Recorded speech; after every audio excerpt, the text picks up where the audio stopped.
Alfredo, buenas noches, ¿qué tal? Jaime, qué gusto estar acá una vez más. No, el gusto es mío. Bueno, perdona que no esté tan elegante como tú, pero bueno. No, es que estás de candidato. Pues. Los candidatos a profeso se quitan la corbata, no puede haber un candidato con corbata. Lo que me parece un error, ¿eh? Porque si Alan García se pusiera corbata, de repente subiría un punto. ¿O no? Bueno,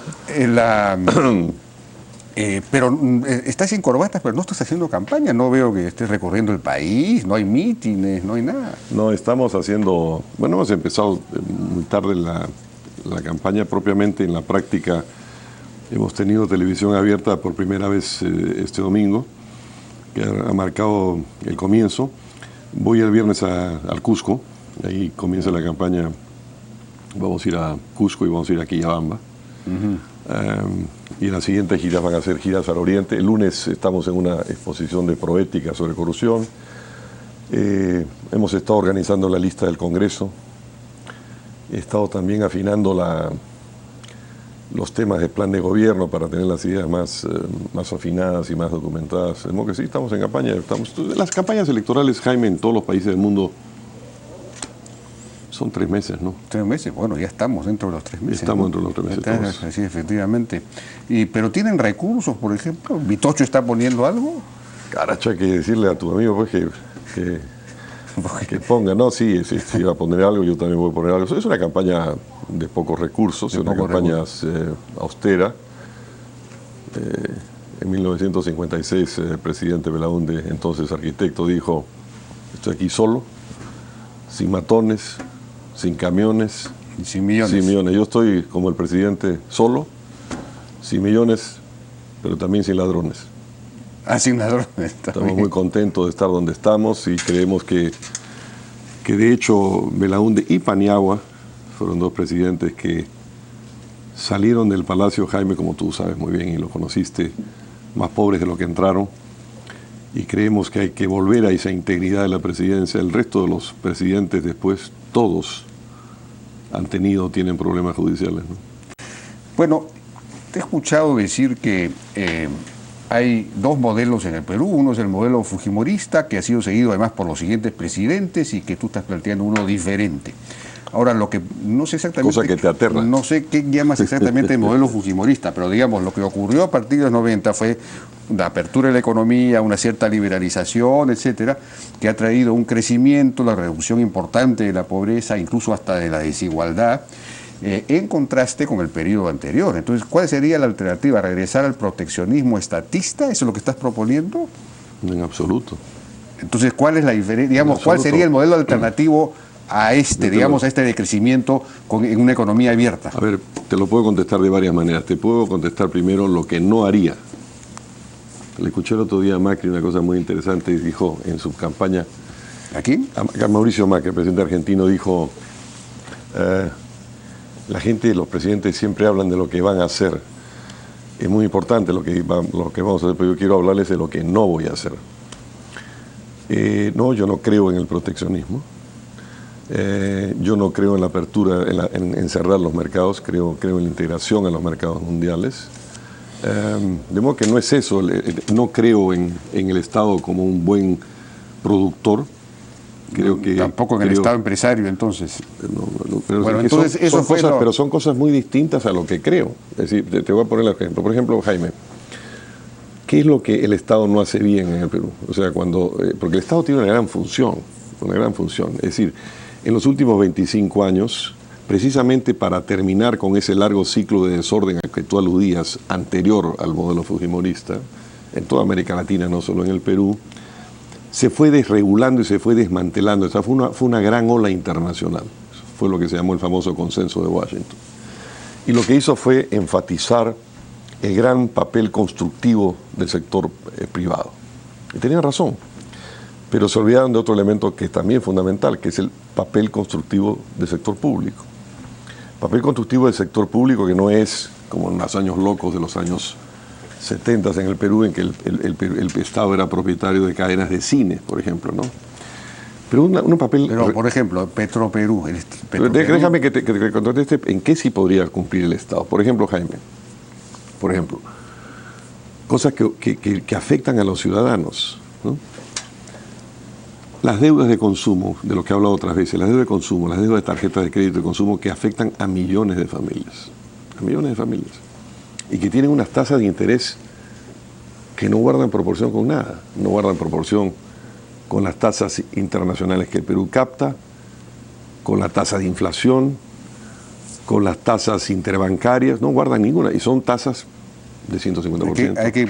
Hay que controlar los precios. Entonces, hay muchos países, no, es una función del Estado. Te pongo otro ejemplo que el Estado no hace. Hay que controlar los precios. No quiero caer en tu pregunta, porque esa es una... Pero es lo que estás diciendo. No, Jaime. ¿Qué cosa hay que hacer con las tasas de interés entonces te repregunto, ¿te parece aceptable que un ciudadano pague 150%? Yo no sé si es aceptable o no. Para mí no es aceptable. Bueno, pero entonces vas a controlar los precios. Hay que ponerle, por supuesto, y si hay que poner, hay muchas maneras. El otro día... Pero eso es regresar al modelo anterior, es decir, el control de precios. Sí, entonces el modelo de ahora, el modelo bueno, el modelo que tú defiendes, el modelo que sí funciona es el de 150%. No hay ninguna tasa 150%, eso es una falacia. Falacia. Eso es una falacia. Vamos total. a ver, ¿cuál es la tasa? Pero la tasa máxima que tú has visto? No pasa de 80, 90. ¿Te parece 90? ¿Te parece 90? No, me parece muy mal. Pero, ¿cómo se compite? Eso tiene que ver con el desarrollo del mercado. Sí. Con mayor competencia. Hay muchas maneras. El mercado todavía es pequeño. Pero en fin, si tú vas a poner límites, lo que va a pasar es que no va a haber crédito. Es decir, todo control de precios genera escasez. Venezuela. Yo no estoy estás planteando Venezuela. Yo no te acepto que tú me digas eso. Pero te lo estoy diciendo. Yo no te acepto eso porque, para empezar, mi querido Jaime, yo he sido el único candidato presidencial ahora que hace una semana mandó una carta al secretario general de la OEA aplaudiéndolo y respaldándolo por la carta que le mandó al presidente Maduro. Yo soy un opositor al régimen de Venezuela, no de ahora, sino de siempre. De modo que no te acepto que me digas que es una cosa dicha hoy. Pero te voy a poner otro ejemplo, Jaime, para salirnos de la tasa de interés y no enfrascarnos en una discusión entre tú y yo sobre ese punto.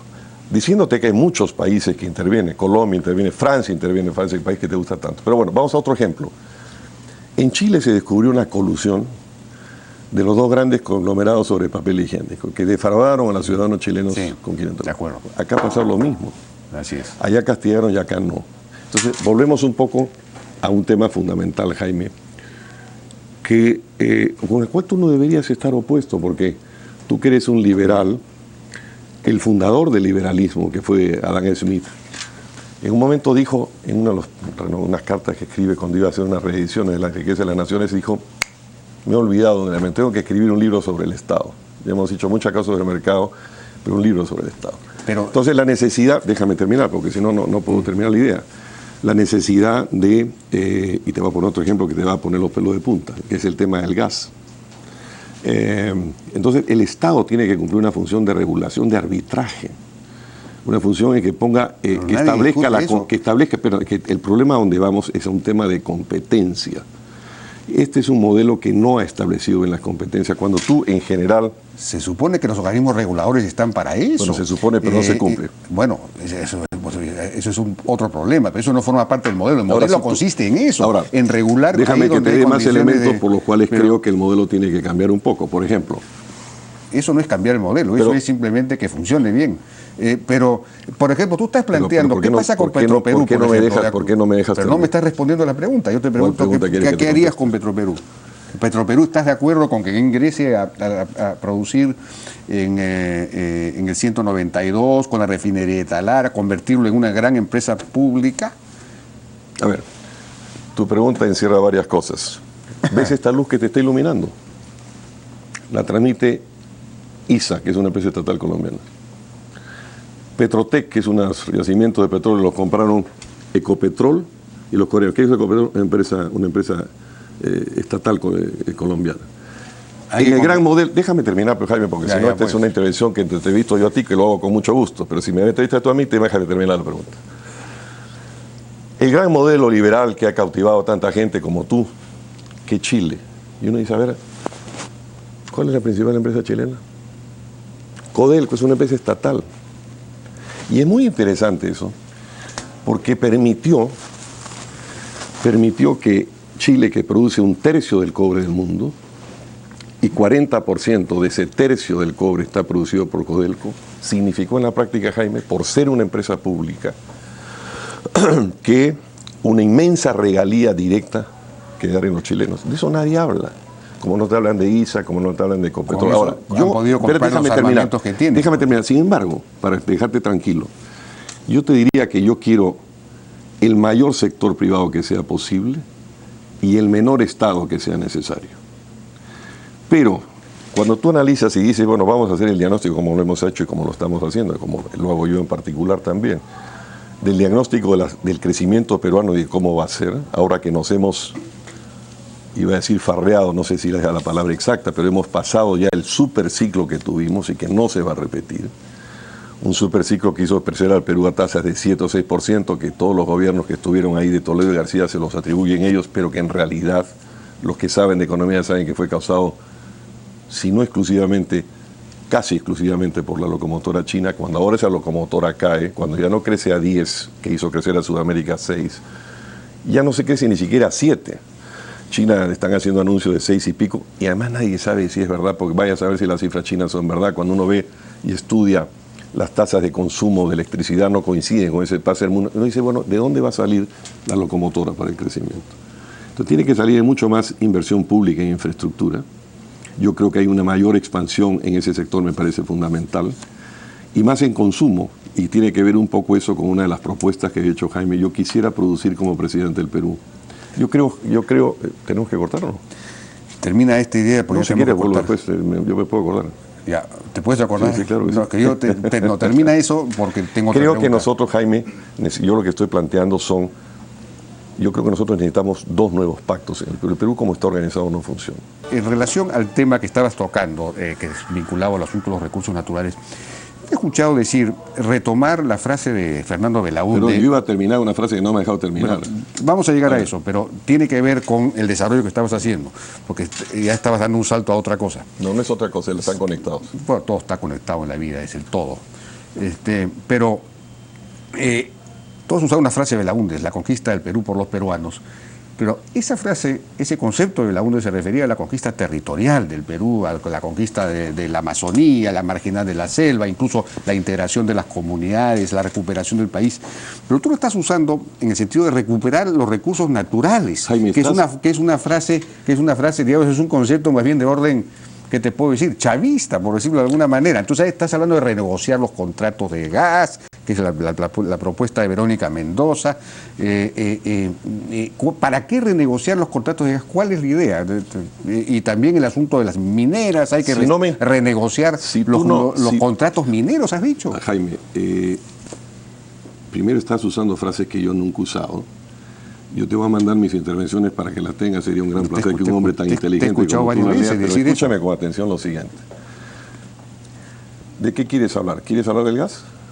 No, ¿por qué la reconquista del Perú por los peruanos se refiere al gas, al tema de recuperar los recursos naturales? ¿Qué significa eso? Te lo explico de manera muy sencilla si tú me escuchas con atención. Claro. El 2015, el Perú exportó gas. Las empresas, ¿tú sabes cuánto recibimos de regalías del 2015 por el gas? No sé. Es que deberías saberlo. 33 millones de dólares. 33 millones de dólares que en porcentajes, dicen, le estamos pagando 30%. 30% sobre qué valor, sobre los valores que esas empresas que son lo que en inglés se llaman los off-takers, que están tomando eso, consideran que el valor que se ha exportado son 99 millones de dólares. ¿Tú sabes cuánto se exportó de gas el año pasado? ¿El 2015 se exportó? No sé. Te voy a dar una cifra que tú no vas a entender porque no eres un especialista en tema, pero yo he estudiado el tema. 188 tera BTU se llama, que son 188 millones de BTUs. Nadie sabe en el gas, y lo hemos hablado muchas veces en este programa, cuánto vale el gas, pero si uno usa una referencia que es el precio que vale en lo que es el precio más bien mundial de referencia del gas, eso que dicen que vale 99 estaría valiendo probablemente 800 millones de dólares. Pero te voy a dar otra cifra más para que entiendas por qué estoy planteando las cosas y por qué tengo razón. ¿Pero qué estás planteando? Déjame terminar la cifra, porque si no ves la cifra no vas a entender el problema. Lo que se ha exportado en barcos, Jaime, si tú lo conviertes, porque en energía tú puedes cambiar todas las unidades y compararlas, corresponden a 55.000 gigabytes de electricidad. Y nosotros consumimos en el Perú al año 40.000. has exportado en gas 1.4 de lo que tienes de electricidad. Lo que los peruanos pagamos por esa electricidad son casi 2.000 millones de dólares, y tú estás exportando 1.4. Y tú has recibido por todo eso 33 millones. Voy a renegociar los contratos de gas, así no te gusten. Pero eso tiene que ver con los precios fijados para México. No sé, que lo interesante, que buena tu pregunta. Tendrías que renegociar el contrato con México. México, tiene que ver con otra cosa, Jaime. Se ha estado destinando las exportaciones de gas, iban bastante más al Asia, porque en el Asia los precios por millones de BTU serán mucho más. Y en el último año se ha redireccionado a México, porque México está comprando, entre otras cosas, para una planta de etileno siglo XXI, y está pagando más que el Henry Hub. Vamos a hacer una auditoría de eso. De modo que no se trata... No, déjame terminar, pues. No se trata de una posición chavista. Yo no planteo expropiar nada. Yo no planteo desconocer contratos. Yo creo en renegociar los contratos para que primero nosotros podamos supervisar los precios de referencia, porque es un mecanismo en el cual tú dices, bueno, mi destino es este, mi marcador es este, te toca esta regalía. Es el Henry Hub, pues, que es muy bajo. No hay ningún Henry Hub, Jaime. No guarda relación con Henry, te lo acabo de explicar. ¿Pero con qué guarda relación entonces? Con los precios de marcación en el caso de México, pero te estoy diciendo que todo ese valor... Pero tienes que renegociar con México. No es México lo que hay que renegociar. Mira, todo este valor que está exportándose del gas, no importa con quién hay que renegociar, Jaime, finalmente. Pero hay que estoy dando, sin duda ninguna. Pero además te voy a dar un ejemplo, Jaime, por el cual se puede hacer, no me mires con esa cara de sentido, te voy a decir por qué. Porque el contrato de Camisea ya se renegoció. Claro, pues. Se firmó con todo y se renegoció con así es, pues no vamos a volver a renegociar. Por supuesto, para defender los intereses del Perú. Esa es la conquista del Perú por los peruanos. Pero la conquista del Perú por los no tiene nada que ver con eso. Para ti, Jaime, para mí sí. No, para mí sí. Lo que han leído a Belaúnde. Entre otras cosas, porque de esta manera... Era una conquista territorial. También la recuperación del petróleo fue una cosa muy importante en las propuestas de Belaúnde y tú te has olvidado de eso. No, pero fíjate una cosa, Jaime. A eso no se refería con la conquista del Perú, pero peruano. Estás tergiversando la frase. Bueno, pero no importa. Déjame terminar. La vitalidad del lenguaje. No es ninguna vitalidad del lenguaje. No es ninguna vitalidad del lenguaje, porque no tienes razón. Mira, en la conquista del Perú por los peruanos, el libro de 1959, Belaúnde, por ejemplo, planteó una cosa que tú no estás diciendo. Planteó crear una corporación metalúrgica para que el Estado peruano hiciera valor agregado de los metales. De eso terminó la refinería Cajamarquilla, fue un producto de eso. Eso estaba en la conquista. Claro, no, eso sí, pero claro, eran las épocas. En todo caso, más allá de las palabras, Jaime, eran más allá de las épocas del Estado empresario, pues eran las épocas. Más allá de las palabras, pero no puedes tomar una cosa y no la otra. Más allá de las palabras, Jaime, lo que te estoy diciendo sobre el precio del gas es los rangos son tan descomunales que requieren una renegociación. Se hizo para darle a las empresas extranjeras, déjame terminar, en el gobierno de Toledo con Kuczynski de ministro. Bueno, se tiene que ahora renegociar para que los intereses peruanos estén mejor defendidos y que ese dinero sea para los peruanos, sea para esa gran revolución de clases medias que queremos hacer, sea para financiar salud universal, sea para financiar educación pública de calidad. Pero, por ejemplo, Cusco ha tenido y tiene un canon muy fuerte que viene del gas y que, digamos, de alguna manera ha convertido a Cusco en la región que más crece en el Perú, ¿no? Entonces, si son como 500 millones de dólares al año, no recuerdo cuánto es una cantidad bien apreciable. El resto, evidentemente, va en impuesto a la renta al Perú. O sea que el Perú sí se está beneficiando, de todos modos, ¿no? Y sobre todo el gas como tal. Pero... ¿qué vas a hacer con el gas? ¿Va a haber petroquímica? ¿La petroquímica es viable o no es viable en el Perú? Porque con el shale gas y todo lo demás de repente ya no funciona. Son muchas preguntas y falsas premisas en tu pregunta. Mira, primero... falsas premisas. Sí, el shale gas está ahora, como tú sabes, es un gran problema. Está cerrándose mucho del shale gas. La política precisamente de Arabia Saudita, que siempre cuando el petróleo caía reducía su producción y mantenía las cuotas. Arabia Saudita no hizo eso para precisamente bajar el precio del petróleo. Es una de las teorías que hay en el mundo internacional. Y forzar, ¿qué pasó? Y forzar a los productores llegar a saber, y muchos han salido del mercado.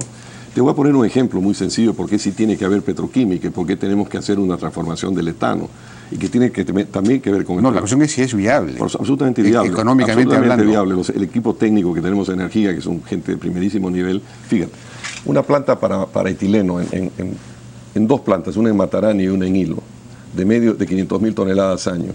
Tú tendrías ventas en esas dos plantas de 1.000 y pico de millones de dólares, con una inversión de 2,5, de 2.000 y pico millones de dólares. Tenemos una inversión que en 2 años y medio la recuperas. ¿Sabes por qué hay que hacerlo? Te voy a decir por qué. Porque lo que se ha hecho con el gasoducto surandino, que yo soy un promotor, yo vine a este programa hace mucho tiempo a promoverlo, cuando no había gas suficiente, ahora hay más gas. nos va a costar a todos los peruanos, con la garantía de red principal, que es el plus en la tarifa eléctrica. ¿Tú sabes cuánto por año? 970 millones de dólares por año que todos los peruanos vamos a pagar por el precio de los 7.300 millones de la empresa Odebrecht y Enagas que les dio el gobierno del señor Humala.